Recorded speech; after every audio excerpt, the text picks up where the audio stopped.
So సంక్రాంతికి 3 సినిమాలు release అవుతున్నాయి.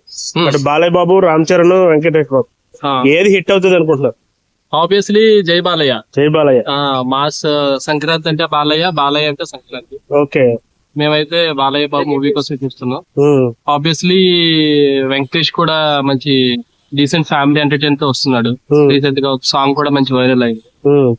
ఇంకా గేమ్ చేంజర్ అయితే చూడాలి. ఆల్రెడీ మన రీసెంట్ గా ఇండియన్ 2 ఎఫెక్ట్ అన్నా ఉంటుందేమోనని కొంచెం పడుతుంది. సో విజువల్ గా అయితే అది కూడా గ్రాండ్ గానే ఉండాలి. మంచిగా ఈ 3 కూడా హిట్ అవ్వాలని కోరుకుంటున్నాను. బాలయ్య బాబు గారి ట్రీజర్ గానీ సాంగ్స్ గానీ విన్నారా, చూసారా?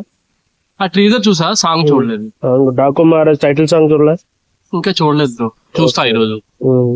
ఈ శంకర్ గారు సాంగ్ బాగుంది. అది విజువల్ గా కూడా బాగుంది. ఏ సాంగ్? అది ఒక రొమాంటిక్ సాంగ్ వచ్చింది కదా. ఓకే, అది బాగుంది. ట్రెండింగ్ అయితే ఇప్పుడు వెంకీ సాంగ్ గోదావరి గట్టు మీద సాంగ్ వదిలే బ్రో. సో ఎట్లా అనిపించింది ఆ పాట? చాలా బాగుంది. చాలా రోజుల తర్వాత రమణ గోకుల్ గారు పాడడం అది కరెక్ట్ గా మంచిగా మంచి సింక్ అయింది. అది తన వాయిస్ కి దానికి. పాత రమణ గోకుల్ గారి సాంగ్స్ మీరు విన్నారా? విన్నా బ్రో.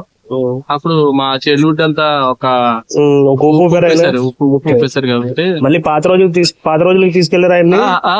ఆబ్వియస్లీ ఇంకా ఇట్లా ఇంకా చాలా పాడాలి అనుకుంటున్నాం.